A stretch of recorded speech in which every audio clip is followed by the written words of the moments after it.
Hello ladies and gentlemen, sorry I can't be there today. We're still going to move on with our mini mole unit, but before we get on to our next topic, we are going to review how to do some conversions with moles and particles, which hopefully you checked on your worksheet with the sub. So here we have the first problem: how many particles are in 3 moles of sand? So we're starting with 3 moles of sand, and we're looking for the number of particles. We're going to set up our railroad tracks. 3.00 moles sand. Always ask yourself what label needs to go on the bottom in order to cancel that out. So we would put moles sand. And we can go straight from moles into particles because we have this handy dandy conversion factor up here. So I can put particles on the top.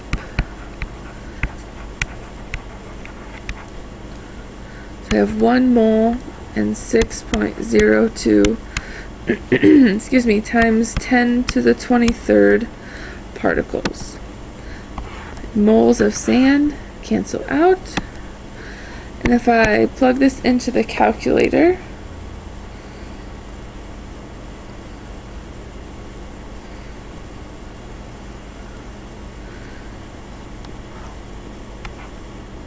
I get 1.806 times 10 to the 24th, but we need 3 sig figs, so 1.81 times 10 to the 24th particles of sand.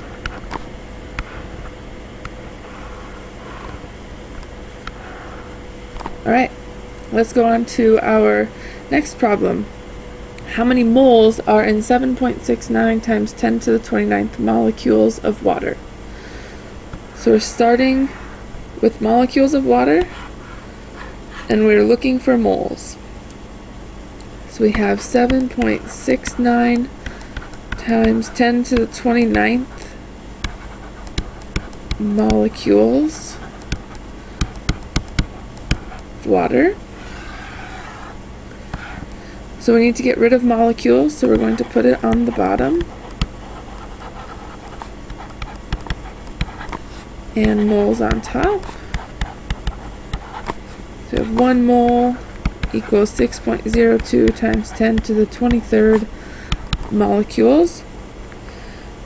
So if we plug this into the calculator, go ahead and do that on yours while I do it on mine.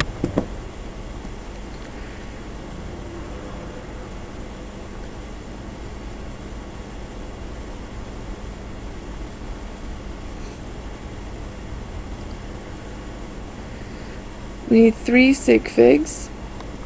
I got 1.28 times 10 to the 6th moles of H2O.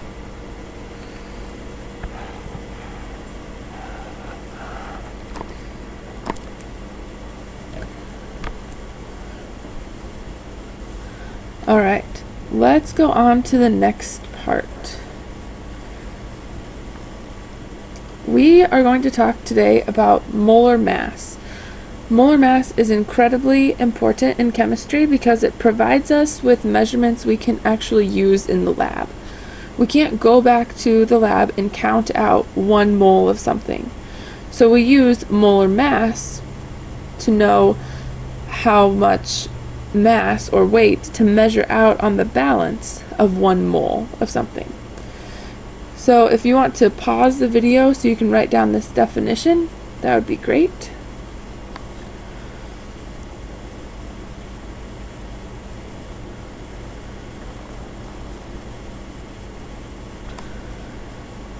Okay, let's practice finding molar mass.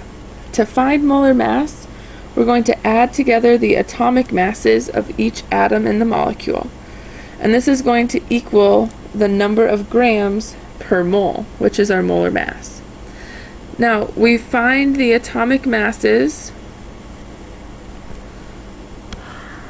on the periodic table.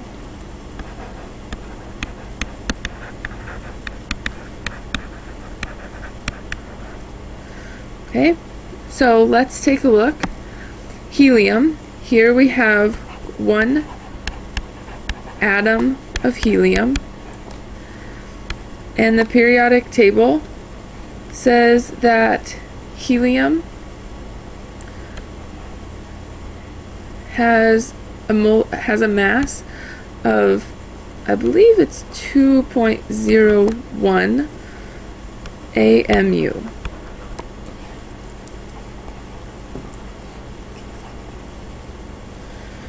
So 1 times 2.01 AMU is 2.01 AMU.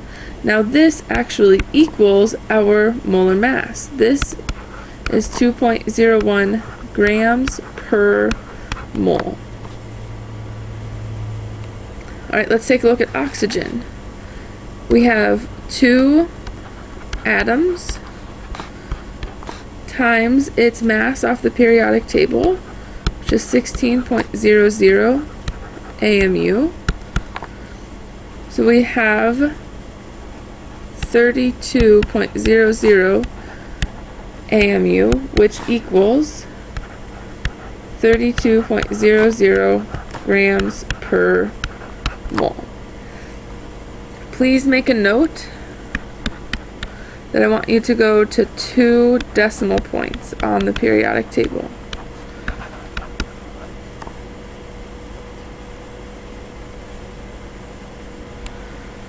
Alright, let's take a look at water. For the hydrogen, we have 2 atoms times 1.01 AMU equals 2.02 AMU. And then oxygen, we have 1 atom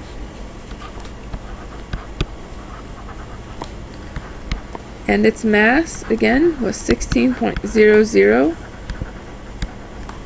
AMU. Now since water has more than one element, we need to add these things together. So we're going to get a total of 18.01 AMU, which equals 18.01 grams per mole. Okay, now this is key. These answers, these molar masses, are conversion factors. Okay, we could write them like this, 32.00 grams over 1 mole. It's the same thing. We could have 18.01 grams over 1 mole, or we could have 1 mole over 18.01 grams. Alright, now it's your turn. Go ahead and pause the video so that you can practice calculating the molar mass of each of these, and then when most of you are finished, you can go ahead and start the video back up again and check your answer. You can see how you did. Carbon, 6 atoms times 12.01 AMU. Hydrogen, 12 atoms times 1.01 AMU. Oxygen, 6 atoms times 16.00 AMU.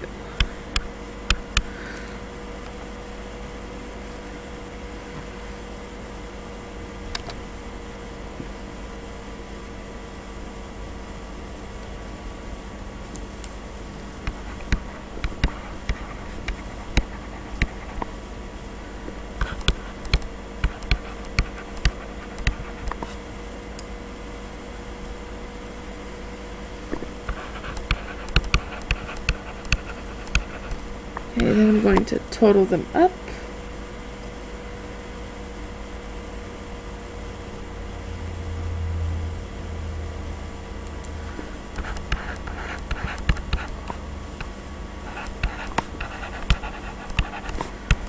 Which equals 180.18 grams per mole. So this means we could go into the kitchen or into the lab and measure out 180 grams, and that would be 1 mole of sugar. Alright, here's ammonia.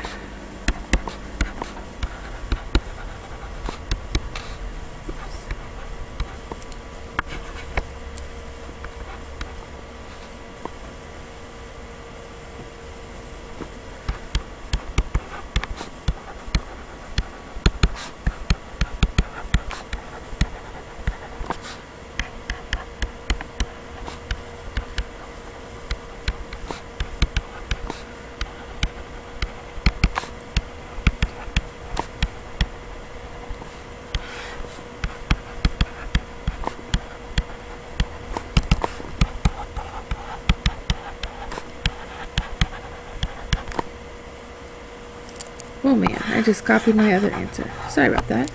It is 17.04 grams per mole.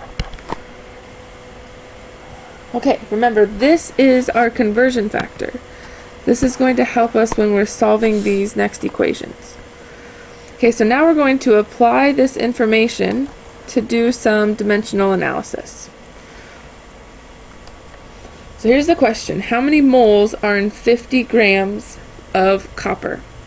So we're starting with 50 grams and we're looking for moles.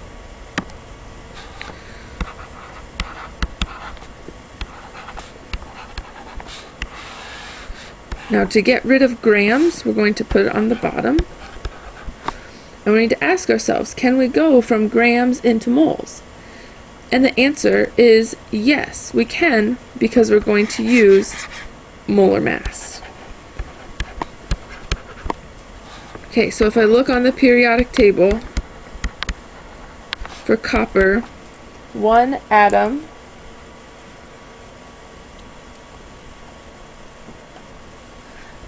has a mass of 63 I believe mine says 55 AMU.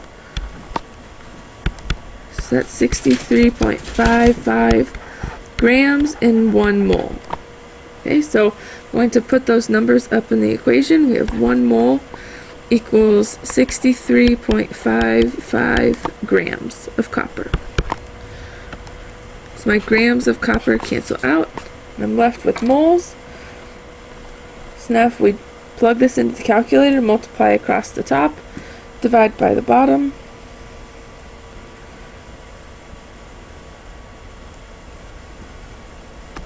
I need 3 sig figs right there.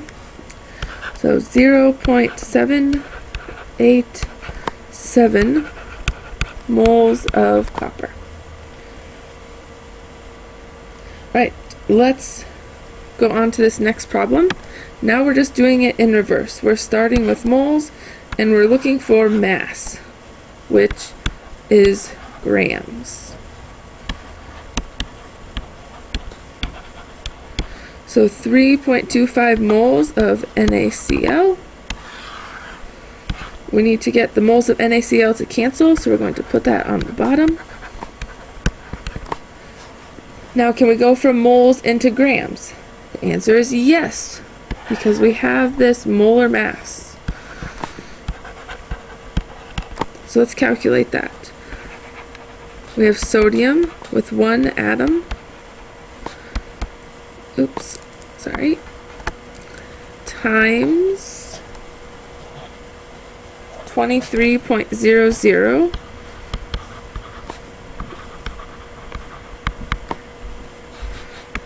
And chlorine also has 1 atom.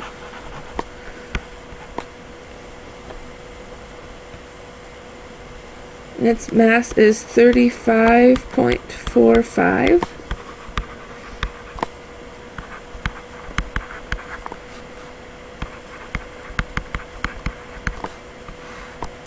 And if we total that up, we get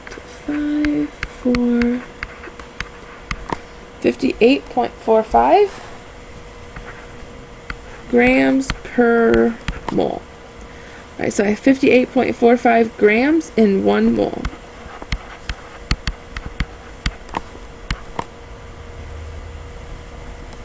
My label's canceled out.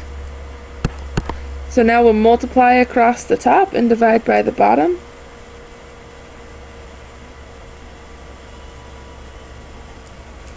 And we need 3 sig figs. So this is going to be, I have 189.96. So 1, 2, 3. 9 is going to tell the 9 to go up, which is going to tell the 8 to go up. So we have 190 with a decimal point grams of NaCl. Alright, feel free to, if you have questions, you can tweet at me. I'll try to have my phone with me most of the day. Please do the best you can on your worksheet, and we will keep talking about this on Monday. Have a great day.